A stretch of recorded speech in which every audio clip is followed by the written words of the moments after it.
few days ago, around 3 p.m., my partner and I were in Guanajuato taking a stroll around the city.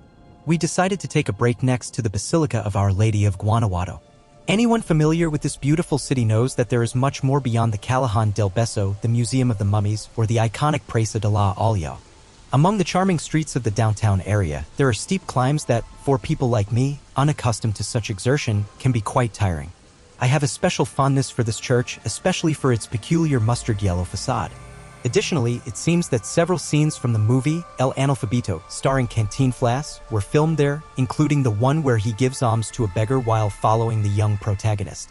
From these steps, one can access Callejón del Truco, a path that leads to the church, although it is currently almost always closed to the public, making it a welcome refuge for tourists exhausted from the steep climbs. We were resting in the shade of these steps when we heard murmurs from several people leaving the church. We thought it might be a pilgrimage or similar event and didn't pay much attention. However, minutes later, we saw a group of people leaving in a hurry. Again, we assumed it was part of the event at the church, but we were mistaken. Shortly after these people hurried out, we began to hear screams that sent shivers down our spines. As always, my natural curiosity compelled me to seek an explanation. Initially, I considered that the screams might be just a trick of sound, perhaps caused by some movement of heavy objects or the like. However, the screams continued, growing louder and more intense. My partner and I decided to continue our way towards the Juárez Theater, but the screams persisted, and it was evident that we were not the only ones hearing them. I wanted to go back to record them, but my wife wouldn't allow it. She was pale and visibly frightened, and, to be honest, so was I. My wife is a native of that city, and after we calmed down a bit, she shared with me the rumors that exorcisms were performed in that church. She mentioned that her grandparents used to say that if children misbehaved, they could be taken there to be exorcised. El Chamuco, as it was known, was said to conduct the rituals somewhere in the church, probably in a basement, always during the night. Furthermore, it was strictly forbidden for children to approach certain entrances of the church. When questioning acquaintances in the city, I was informed that many believed in the rumors, although it was the first time someone reported hearing the screams in broad daylight. As I mentioned, luckily or unluckily, I couldn't record the screams, but I found people who did and posted those recordings on Facebook. I'll share some links so you can listen to them. Finally, I would like to share a story that happened to me at the famous Ripley's Believe It or Not museum next to the Wax Museum in Mexico City, many years ago when I was visiting the city with my sister and my mother. We visited my grandmother and then left a restaurant to walk the streets of Colonia Juárez without planning. Already late, we arrived at the museum. The girl at the ticket office still sold us the tickets, indicating that the last group had already passed and that they were about to close, just asking us to hurry to catch up with them. We trusted when we heard that people were only one camera ahead of us and took our time to see things in more detail. We soon realized that we were alone, not hearing voices from any of the nearby museum rooms, and, on the contrary, every time we reached the middle of a room, the lights went out to hurry us. Just as we passed through the cemetery rooms, we were already scared by the atmosphere, by the things on display, knowing that we were alone, and furthermore, when the lights went out, we were almost in total darkness, and exactly from the darkness of the cemetery room, a young couple, about 40 years old, came out. At first, we found it strange as we knew we were the last ones and that the rooms were closing in front of us, but the couple seemed very relaxed, enjoying the museum so much that, without much thought, my sister and I asked if we could finish seeing the museum with them. They nodded in agreement and followed us through the remaining sections, so we forgot about the fear and truly enjoyed what was left of the museum. In the last room, we noticed that the couple stopped, my sister and I exited, but as soon as we crossed the exit, the guard locked the door behind us with a key, while also turning off the light in that room. My sister and I, concerned, alerted the guard that he was locking in a couple who was following us. The security guard questioned which couple we were referring to. We desperately explained that he should at least turn on the light for them and allow them to leave, but the guard informed us that they were watching us through the cameras throughout the tour. They were simply waiting for us to exit each room to turn off the lights and close everything up. He asserted that he never saw anyone else with us, and the person at the ticket booth had already confirmed that my sister and I were the last people to enter. They noticed on the cameras that, after the cemetery room, we were calmer, slower, and taking more time, but we were always completely alone. As we exited, my mother was waiting for us outside the museum as she didn't want to enter with us and preferred to chat with another guard there. He told her that very strange things happen in that museum and that guards never last long working there. This last story is quite curious because recently we had the opportunity to visit the Wax Museum at night when it was closed. The staff shared stories with us, and almost everyone agreed that something very strange happens there. Although the previous story was friendly and accompanied the protagonists to finish the tour, not all stories have such a resolution. Do you think objects can retain energies or power by being observed every day by thousands of people, as is said to happen with some religious objects? Speaking of which, it's time to move on to the next experience. Now it's time to move on to the next story, about a weeping Christ during the night. Hello, I'm writing with a lot of nervousness, but I would finally like to share this with someone who believes, at least to some extent. I know it's very difficult, but after what happened to me, honestly, I'm open to believing anything that has been reported in nocturnal experiences. Unfortunately, what happened to me made me realize that everything is possible, from the most terrible to the most incredible. This occurred during Holy Week, ironically, as if it were part of a macabre joke. I had been dating Cynthia for about a year in March, but despite her constantly coming to my house and meeting my family, I had never met hers. She lived only with her mother, an extremely religious woman who practically forbade her from having a boyfriend. It's not that we didn't meet or anything like that, but her mother didn't like her to talk about me, to mention me. She wanted it to be as if I didn't exist, but that couldn't last forever. My mother-in-law had a sort of best friend, almost part of the family, Mother Candelaria. And I say almost part of the family because before being her friend, she was her mother-in-law. She wasn't my girlfriend's grandmother, but rather the mother of her first husband. Despite remaining very close to her, Mother Candelaria seemed to never have any interest in meeting Cynthia. This always seemed strange to my girlfriend, especially because her mother's first husband passed away very young when they had only been married for a few months. Both her mother and Mother Candelaria were lonely people without any other family firmly dedicated to the church. For me, it seemed absurd that the lady wanted to stay in touch with her ex-daughter-in-law, especially if she represented the last memories of her deceased son. I understood that when the old lady fell ill, my mother-in-law was the only person who could help take care of her at least a few days a week. When my mother-in-law went to take care of Mother Candelaria, she had to leave Cynthia alone at home, in an area and particularly on a street that was quite dangerous. That was when she not only asked me to stay with Cynthia but also asked me to stay with her. However, I want to clarify that I stayed in the living room until midnight, when my father came to pick me up. I left slowly without making much noise so that the criminals in the area wouldn't realize that Cynthia was alone.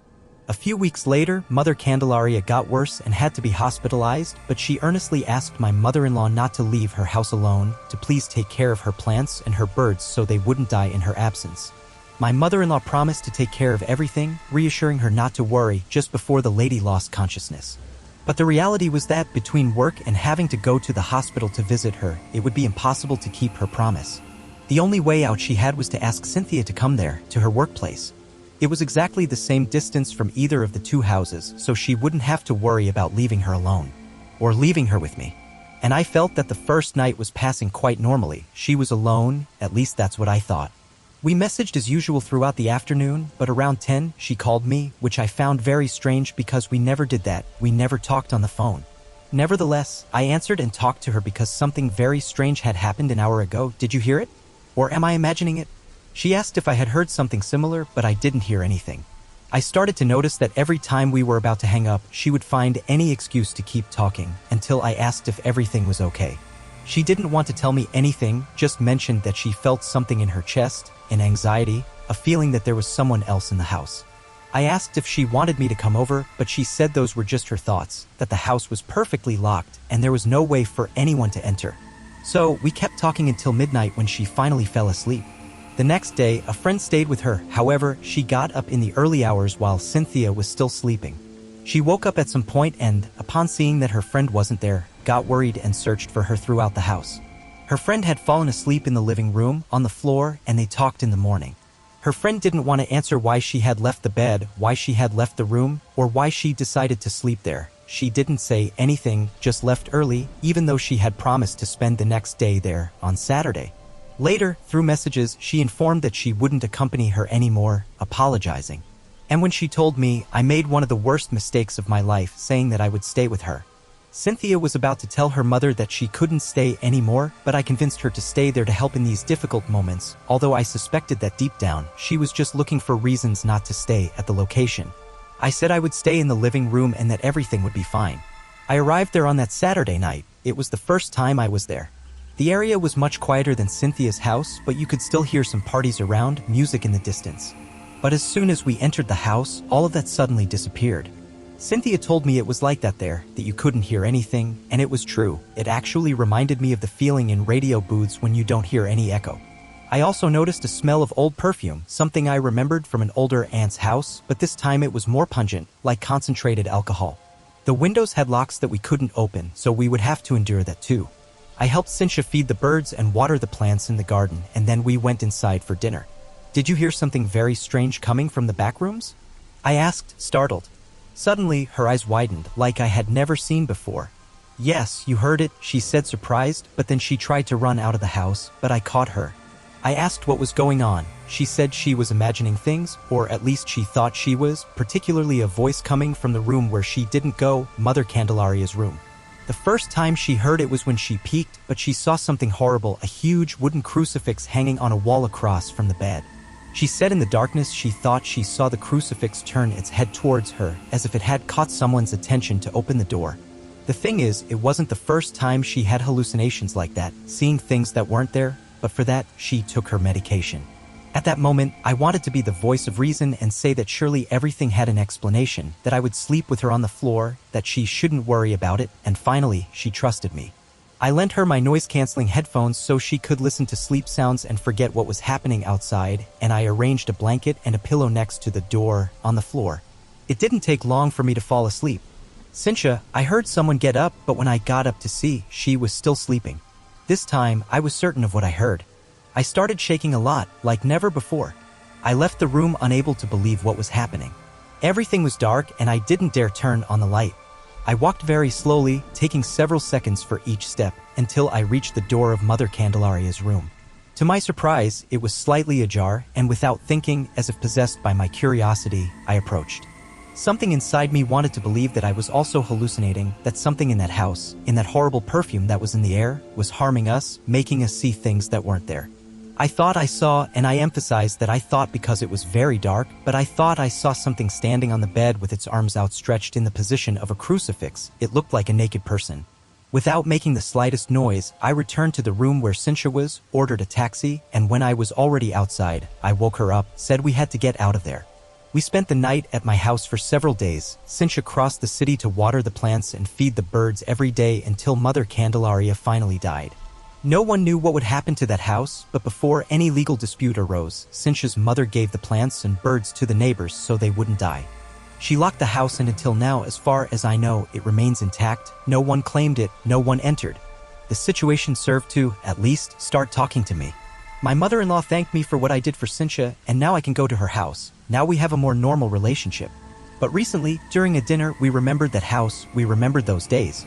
We didn't tell her that I went there. Cynthia didn't tell what she heard. However, at some point in the conversation, my mother-in-law said that she was grateful that she had spent the nights there without problems. She never liked the house for a very particular reason, for something that Mother Candelaria had brought from very far away, an almost life-sized wooden crucifix with which the lady was obsessed. At first, she placed it in the living room, but then she took it to the bedroom. She talked to it, prayed more than for any other figure she had ever had before. Then my mother-in-law said something that I will never get over. It always gave me a bad feeling. It was as if it was really looking at you, as if it was following you around the whole room, and they'll say I'm crazy, but when I took care of her and had to spend the nights there, I could almost swear I heard the crucifix crying. I could almost swear the crucifix cries during the night. We've come to the end of another story. Leave your comment and subscribe to the channel so you don't miss the next videos.